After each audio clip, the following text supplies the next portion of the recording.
Pastor No, there's a king, a very wealthy, great king. He had 4 wives. And the 4th wife is the one he loves the most. So finally he falls sick, and the sickness is terminal, and he was dying. The doctors have told him you're going to die, and he knew he was dying. He was barely holding on, and he was frightened about the afterlife. He didn't want to go lonely. He didn't want to go abandoned. He wanted at least one of the 4 wives to accompany him, and then in his heart he wanted the one he loved the most to come with him. So he told the 4th wife, please, this is the only thing I want you to do for me. Come with me, so the 2 of us will remain and marry and keep in afterlife, so I don't become lonely and rejected there. The woman said, what? It's not possible. I cannot come with you. My love for you does not reach that level. And this is the woman where he invested, buys her gold, cars, all that. That's the one he spent most of his money on. So he said, okay, I also like the 3rd wife, so I can do with that one. He went to the 3rd wife and said, come with me. That one was more blunt. Just told him, let me be honest with you. The moment you die, I'm getting married. I'm marrying another person. He spent millions on spoiled this 3rd wife. It was pretty, very attractive. He said, let me not lie to you. I'm not dying with you. Forget about that thought. I've already even made plan. I'm getting married to another person. I'll belong to another man. He now went to the 2nd wife. He also took care of the 2nd wife, not as much. So he said, please. 2nd wife said, to be honest with you, I love you, and I can promise you one thing, you can be sure I will do it. I'll make sure you get a very good burial. I'll be there. I'll make sure. I will even cry because I will miss you. But immediately after burial, I'm moving on with my own life. You have lived your life. Don't come and tell me to die with you.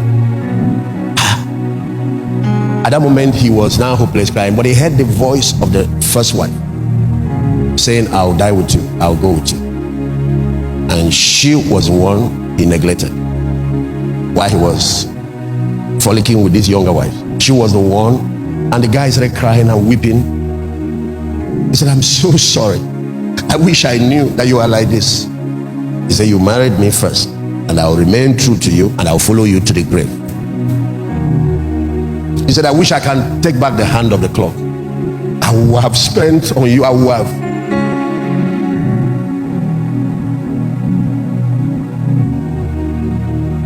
Do you know there is a lesson from that man's experience? There is a lesson from it for all of us, because all of us have 4 wives, but you don't know. You might not even be married, and you're wondering, Pastor David, who are these 4 wives, or are there 4 girlfriends? The 4th wife that he loved the most, he pampered the most, is this your body? Check where most of your money. You know, if you print your account every year, at the end of every year, you will see your value system, what you put first. By your value system is measured by where your treasure goes. You say where your treasure is, that's where your heart is. You know what you love most by what. We don't need to talk to you ladies how much you spend on your wardrobe.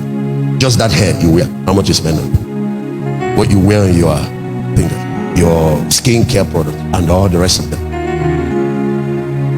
That's this first one. And guess what? It's not following you to the afterlife.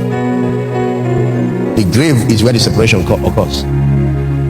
So this one is returning back to earth, where you collected it from.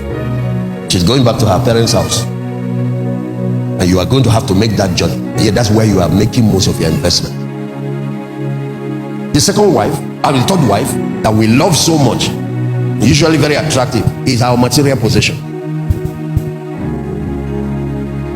That one has already made plan to get a new husband, because you brought nothing into this world. You are taking nothing out. The moment is over, all those things belongs to somebody else.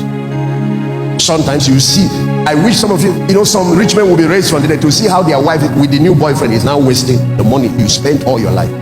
She immediately finds a boyfriend or finds whatever, and what you see what your children are doing somehow. Why? What they do with the money, and you did not prepare for life hereafter. All of these companies and all of these cars, including the clothes, Of course, in my case, my boys are not waiting. Not why am I alive? They're already measuring all the shoes. Anyone that fits, they are collecting it. Say, no problem. Those are the least of my concern.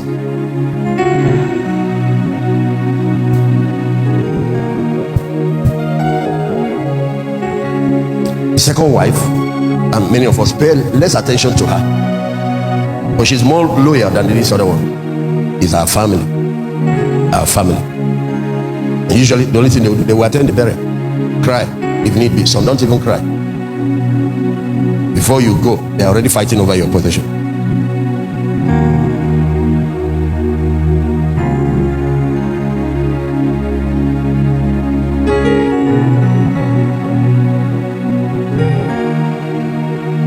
But that first wife we neglect. And yet that's the one that you are taking along with you. Is your soul. Is your eternal destiny. You feed this one 3-course meal, this pampered one. You feed that one 1 cold snack a week. You feed this one 3-course meal a day. This one that wants to kill you. You feed that one 1 cold snack a week. But it's only on Sunday. Come here to hear the word. You don't have time to study your Bible. You don't have time to invest, and you are not making investment not only in your spiritual development, you're not making investment in eternity.